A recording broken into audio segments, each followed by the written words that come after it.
Nama saya Pastor Leo van Beurden, ya, lahir di masa perang Jerman, ya, masuk Belanda, dan sebagai anak yang keempat. Kalau saya melihat hidup saya penuh dengan mujizat dan penuh dengan godaan, antara mujizat dan godaan. Saya baru umur 6 bulan, kemudian orang Jerman menghancurkan menara gereja dekat pada rumah kami. Jadi banyak sekali yang hitam, ya jatuh. Sehingga saya nggak bisa bernapas. Segera dibawa oleh ayah saya ke rumah sakit. Ya. Kemudian untung pisan. Untung apa? Kami harus menyeberang jembatan. Persis menyeberang jembatan itu, orang Jerman itu menghancurkan jembatan itu. Seandainya mereka menghancurkan jembatan 1 menit sebelumnya, saya muter, tidak ada Pastor Leo, almarhum. Mujizat. Terima kasih. Lokanya masa di sini kelihatan lubangnya. Ya. Nah, kemudian saya menikmati masa muda saya, betul-betul. Ya, macam-macam pengalaman yang saya dapat. Berhubung kakak-kakak saya semua menjadi putra altar. Maka sudah barang tentu saya pun menjadi putra altar. Nah, kadang-kadang ada misa arwah. Ya, kalau orang ya lumayan berada, kaya, dia diantar oleh 5 putra altar ke kuburan yang kurang lebih 1 kilo dari gereja. Nah, kami dipanggil kelas 3 SD, musim dingin, ada salju. Jadi kami sebagai putra altar yang saleh, ada yang pakai lilin, ada yang salib. Saya kebetulan membawa air suci, sikat dengan air suci. Nah, manis. Jalan ke kuburan, tiba-tiba ada 3 gadis yang nakal, luar biasa nakal.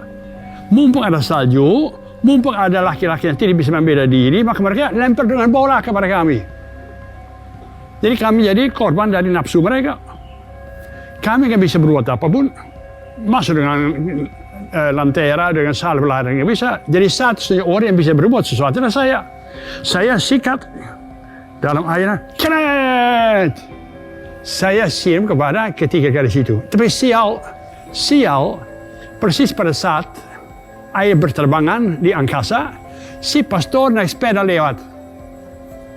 Jadi yang basah kuit bukan si cewek-cewek itu, tapi pastor. Nah, sehingga ketika sudah selesai upacara saya dipanggil. Nggak boleh apalagi dengan air suci. Ya, mau perempuan itu nakal-nakal tapi nggak boleh. Jadi 3 bulan saya diskor. 3 bulan tidak boleh menjadi putra altar. Sudah barang tentu papi mami saya marah sama saya. Tapi saya hanya membela teman-teman saya. Ya. Nah, kemudian kelas 5 sesudah diskor kita masuk lagi. Kelas 5 SD. Dengan 8 anak, kami harus latihan untuk Jumat Agung. Kan harus menghormati salib. 1 lutut, 2 lutut, bungkuk, 2 lutut lagi, dan seterusnya. Nah, akhirnya kami harus mencium kaki salib. Nah, kalau mencium kaki salib itu 2 lutut, ini, maka pantatnya agak kencang toh. Nah, ya memang ya godaan. Si setan mengatakan, coba membuat kentut dengan bibirmu. Dan saya, nah teman-teman saya mengira bahwa saya betul-betul kentut itu. Jadi ramai latihan itu. Si pastor yang suka, ya apa ya, suka. Marah, suka depresi, dia kehilangan kewibawaan.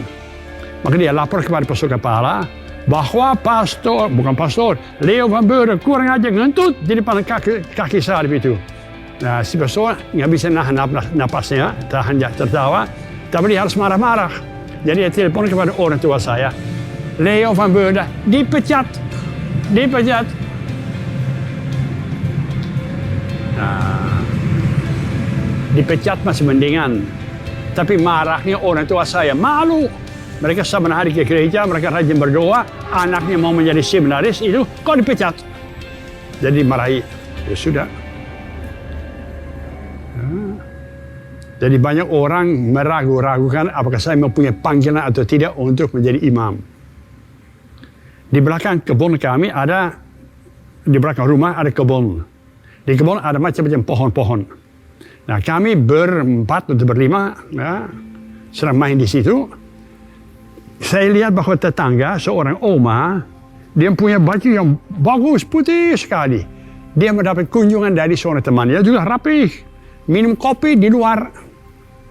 Tiba-tiba saya, entah godam, saya melihat ada apel kecil. Saya bilang sama kakak saya, ayo, bisa enggak? Dari sini dimasukkan dalam cangkir dia yang sedang minum kopi. Oh, nggak mungkin, kata mereka, begitu jauh, nggak mungkin. Bisa, coba. Saya ambil apel itu, saya lempar ke situ, persis masuk ke dalam cangkir dia, persis. Jadi bajunya kotor, marah dia, panggil ayah saya. Ya. Itu bagaimana sih anak itu begini, coba baju saya padahal ada tamu di sini, bagaimana mungkin? Nah, ayah saya mesti muter kepalanya, kan dia tertawa. Hebat, kau tidak akan mampu berbuat demikian. Dari sini, 20 meter ke sini, lempar dengan masuk persis dalam cangkir dia. Ya. Dimarahi sedikit, tapi tidak banyak. Nah, akhirnya, sesudah macam-macam pengalaman di masa muda, tiba saatnya saya mau menjadi imam. Menjadi imam ini, saya suka didatangi oleh orang tua dengan anaknya. Saya suka pegang kepala anaknya, dek, nanti menjadi pengganti saya, menjadi imam. Nggak mungkin pastor, kata maminya. Mengapa nggak mungkin? Nakal. Nah, saya selalu membela. Kalau mau menjadi imam, pada masa mudamu, enaknya kreatif. Ada nakalnya dikit. Masa suci, kumaha kiawai. Enaknya hidup.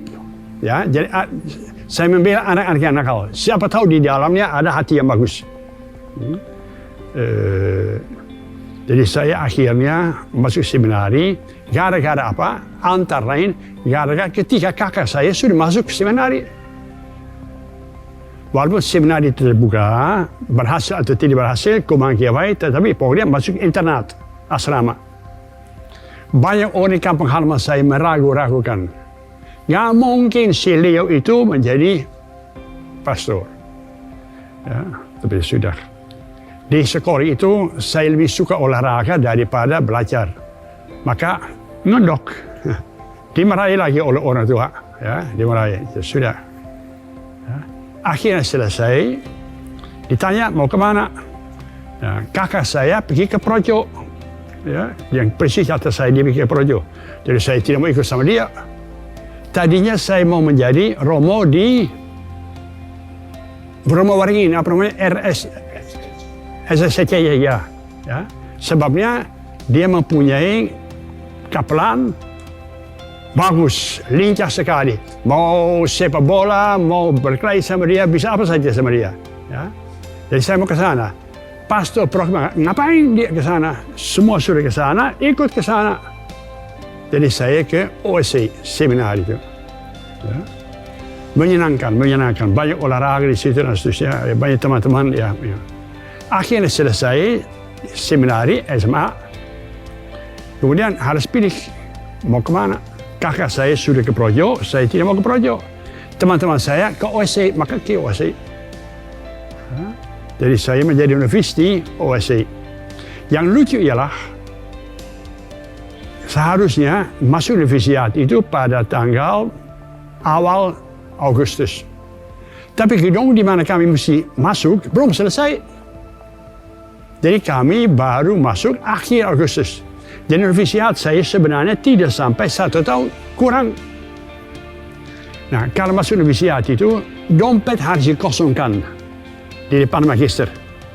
Jadi semua uangnya yang ada di dalamnya atau perangko diserahkan. Kaul kemiskinan. Jadi kita berbuat apa? Sebelum kita masuk biara, kita kumpul bersama-sama, pergi ke kafe, minum dulu. Sudah kosongin dah dompetmu? Belum, ya kosongin dulu.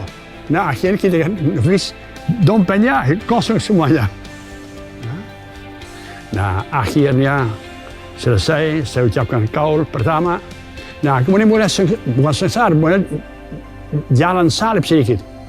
Mestinya saya 2 tahun ikut filsafat. Ya, ilmu filsafat. Ternyata gedung di mana saya, biar di mana saya harus belajar. Sesudah 1 tahun bubar. Semua orang yang ada di filsafat itu disuruh belajar bersama-sama. Jadi saya kembali kepada tempat novisiat itu bersama dengan Fransiskan, bersama dengan Karmelit, bersama dengan Oblat, macam-macam kita kumpul bersama supaya dosen yang terbaik memberi pelajaran pada kita. 2 tahun. Kemudian biar itu pun tutup pintu. Kemudian akhirnya kami pindah ke Amsterdam. Nah, Amsterdam itu namanya paling menarik. Hanya sebelum saya ke Amsterdam itu, saya mempunyai pengalaman yang pahit. Ada atasan namanya prior. Prior ini suruh kami menandatangani surat bahwa kami tidak akan menjadi terlalu modern. Nggak mau. Nggak bisa janji itu, apa modern, apa tidak, maksudnya. Diancam, keluar. Tapi kami tetap tidak mau, sampai akhirnya atasan mengatakan, udah biarkan saja. Kemudian lagi suatu cerita aneh. Saya merayakan hari ulang tahun. Mami papi saya datang mau ucapkan selamat. Tapi nggak boleh masuk penjara, nggak boleh. Itu namanya klausura. Itu hanya untuk para imam dan laki-laki saja. Mami saya pengen satu kali saya melihat saja kamu tinggal di mana, kamu kayak apa. Kata saya, Mami sebentar lagi nanti teman-teman saya semua akan makan. Semua ada di situ, Mami ikut sama saya ke kamar saya. Jadi saya membawa Mami saya, wanita, bawa ke kamar saya. Sial, sama naik tangga itu ketemu sama seorang, tak siapa namanya, seorang, dia ngomong, si Leo itu masuk ke biara bersama dengan maminya, dengan perempuan, nggak boleh. Jadi saya disuruh keluar. Untuk kedua kalinya terancam suruh keluar. Ya. Untung lagi, terima kasih sama Tuhan, magister membela saya. Ngapain sih, maminya sendiri saja, bukan gadis-gadis muda, maminya sendiri, nggak apa-apa. Ya, udah, lewat. Nah, akhirnya masih dibiar itu juga. Pada tahun 60-an, mahasiswa di seluruh Eropa banyak yang protes. Protes terhadap, terhadap suasana tidak menarik. Ya, terlalu formal, terlalu kurang bebas, dan jadi kami juga protes, dibiarkan kami protes. Kami ingat ada gambar-gambar dari para pembesar, jenderal di ruang makan, ya, dengan kepala, tangannya di atas kepala, ya, tengkorak itu. Nah, kami suka pasang kertas di sini. Saya sudah bosan sampai di sini. Nah, jadi pagi-pagi Romo datang, lihat, saya bosan sampai di sini. Siapa yang berubah demikian? Nah, kami berempat itu berubah demikian, terancam keluar. Ya, untung lagi, ya, nggak jadi keluar. Ya, ada yang membela, ya, nakal-nakal biasa, ya, ada di udara gini. Jadi, nah akhirnya pindah ke Amsterdam. Ya. Nah, di Amsterdam saya senang, bebas. Mau bangun jam 10 pagi, sok, mau tidur jam 2 malam, silahkan, bebas. Ya, saya senang karena di situ ada di pusat Amsterdam, ada banyak anak-anak yang disebut asosial. Kebanyakan orang-orang yang kuli. Ya, mereka mempunyai papi mami yang tidak peduli pada mereka. Jadi kami mempunyai suatu kafe, ya, suatu bar, di mana mereka malam hari bisa kumpul bersama-sama, main gaple, mau main biliarnya, mau mendengarkan musik, ya, pokoknya hiburan. Nah, saya kadang-kadang ikut sama mereka, rumah mereka lumayan, tapi nggak punya orang tua. Artinya nggak punya tempat di mana mereka bisa curhat. Jadi mereka sebetulnya yatim piatu. Nah, kayak kasihan. Kalau orang tanya pada saya, yang sebenarnya alasannya menjadi imam, alasannya sebenarnya paling dalam, saya kasih sama mereka. Hati saya tergerak oleh penderitaan mereka. Ya Allah, sebenarnya domba-domba yang tidak punya gembala, nggak ada orang tua. Jadi kami sedikit banyak menjadi tempat di mana mereka bisa curhat, cerita-cerita dan sebagainya. Ya. Nah, akhirnya saya ditabiskan di kampung halaman saya pada usia 27 tahun. Artinya besok sebentar lagi nanti genap 50 tahun yang lalu. Ya. menjadi imam menarik bagi saya. Sampai hari ini saya tidak menyesal. Ya. Saya juga tidak menyesal bahwa di masa muda saya banyak hal-hal yang nakal-nakal. Ya. Wajar saja. Ya. Nah, kalau menjadi imam itu, saya sudah 50 tahun di Indonesia. Yang paling menarik bagi saya adalah dua hal. Saya pernah menjadi imam di Indramayu. Setiap hari Jumat kami harus ke Totoran, suatu kampung kecil. Jalan ke situ minta ampun, apalagi kalau hujan. Dari rumah naik sepeda, krek sepeda yang tua pisan. Ya. Kemudian sampai ke sungai dengan perahu, masuk ke dalam perahu itu, ya, menyeberang sungai. Kalau hujan, sepeda taruh di sini, kita dari seberangnya sampai ke gereja di Totoran 10 kilo. Nggak ada asfalt, nggak ada jalan, hanya ada becek saja sampai sini. Plok. Ya. Nah, saya tidak terbiasa melalui lumpur. Sampai pada suatu hari saya kaget. Ada seorang petani membawa 50 kilo beras melewati saya. Terus sebegini terbang, cek. Saya, saya ngamat mati. Dia hanya menyentuh saja. Jadi saya belajar mengikuti dia. Cuk. Ya. Jadi, tapi menarik. Ya. Nah, akhirnya saya sayang. Ya. Saya pindah ke Kota Bandung. Jadi sekarang saya sudah 45 tahun di Kota Bandung. Ya. Pertama dulu di Pandu. Kemudian bagusnya adalah saya mendapat kesempatan 2,5 tahun menjadi pastor di rumah sakit. Pastoral, kepuasan rohani, paling enak berkunjung kepada orang sakit. Orang sakit justru mencari orang kepada siapa saya bisa cerita. Pengalaman saya di masa lampau, kemana, ya, dengan suami saya, dengan anak-anak saya. Jadi orang yang sakit itu kita welcome. Mereka cerita. Hanya sayang, habis 2,5 tahun itu, pastor yang di Cirebon meninggal dunia, saya disuruh oleh provinsial saya ke Cirebon, menjadi pastor di Cirebon. Karena saya sudah tahu sedikit bahasa Indramayu, Cirebon. Untung ada uskup, mujizat. Jangan si Leo, jangan ke Cirebon, sudah di Pandu. Saya kembali ke Pandu untuk tahun berikutnya menjadi Fikjen. Ya. Fikjen itu saya ditertawakan oleh teman-teman saya. Ya. Ada satu teman saya, Pastor Anu, dia kirim surat kepada mami saya. Mami, selamat, si Leo menjadi Fikjen. Ya. Hanya satu hal, Fikjen itu harus mempunyai celana dalam ungu. Jadi ada atribut toh, ya. Kalau Fikjen sekarang pakai yang ini tuh, ya, jadi saya harus pakai ya celana dalam ungu.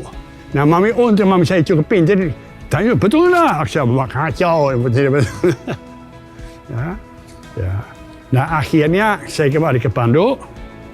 Habis di Pandu, ada orang yang merasa, waduh, si Pastor Leo terlalu lama di satu tempatnya. Padahal pikir saya, kalau diterima oleh umat, kalau senang semua, biarin saja, tinggal saja. Maunya 10 tahun, kakak saya 50 tahun di satu proki.